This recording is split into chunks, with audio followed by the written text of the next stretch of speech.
going to talk about If These Wings Could Fly by Kyrie McCauley, which I listened to as an audiobook on Libby. This is a story about abuse, survival, and what authentic love looks like. Leighton lives in a tiny town in Pennsylvania, that literally has more crows than people in it. And she is excited to go to college, get into the best journalism school that she can, and finally get away from this tiny town. And she's also very afraid to leave because she doesn't want to leave her two younger siblings alone with their father. So there are some pretty heavy things in this book. There is an abusive father who shouts and screams and throws things. And although the house magically repairs itself every single time, there are some lasting things going on in Leighton's life as a result. She has a really hard time connecting with other people, speaking up in class, being open with others. So when Liam, who is a football player who has the locker above hers, starts becoming really chatty and even asking her out, she does not know what to do with this information. She doesn't trust him. She doesn't trust his intentions. She doesn't trust how she feels with him. And she doesn't trust what might be going on at her house when she's spending time with him. I will say, I think that Liam is the thing that made me just jam my way through this book, gobble it right up, because although there's some very heavy stuff going on at home, and this book does not shy away from what that looks like or what that means and unpacking it, the stuff with Liam is lovely. He's genuinely just a very sweet guy who's enjoyable to read and learn about. And he's got his own gripes with their tiny Pennsylvania town and its limitations for him as one of like a handful of people of color, period, Black people specifically, in the town. Hey Juicers, Lily here to break down another one of my favorite reads right here on The Juice. Today we'll be exploring Fable by Adrienne Young. The book follows a girl named Fable who happens to be the daughter of one of the most powerful traders in the Narrows. After her mother's death, though, her father leaves her stranded on an island filled with thieves. Now, years later, she's found her way off the island with a ragtag crew of teens headed by a boy named West. The group needs to navigate their way through the Narrows, and Fable needs to keep her identity a secret. Fable is intended for students in the 7th grade and up. I was pulled in right from the beginning. The author, Adrienne Young, does a great job of world building and crafting a lovable cast of characters that give off some serious Pirates of the Caribbean vibes. Amir has been living it up in Rome after his high school graduation, but the real world has come knocking and his Muslim parents have found him. The whole thing blows up on an airplane. Nothing like a Muslim family getting into a fight on an airplane. So he spills it all to the United States Custom Agent. How is he going to keep it together when he has so many secrets to hide?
I am about to quit when I see a profile, but the picture is only a black box and the date my father died.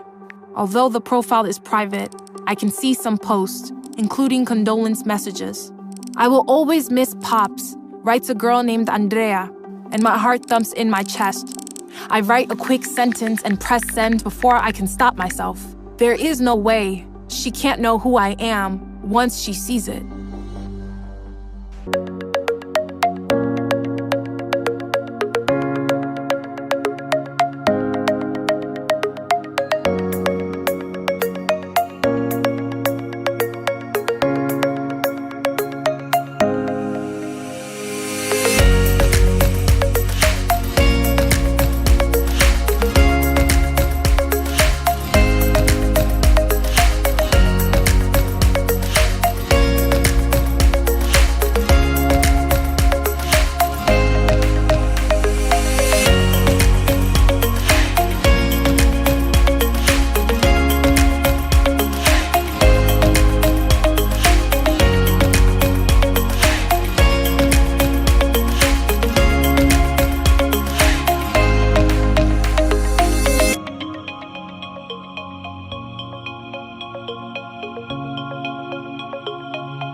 Months ago, Jane was a normal 17-year-old girl with a part-time job, friends, and a crush on a boy.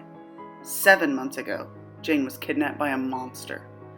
For those 7 months, she was held hostage in a white padded room. 3 months ago, she escaped. Jane's trying to put her life back together, but everyone's staring, everyone's talking, and she's not even sure that what she remembers is what actually happened. Read Jane Anonymous.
Dead to the world, but somewhere in our souls, we are both scratching at the walls, yelling to the sky, punching the air.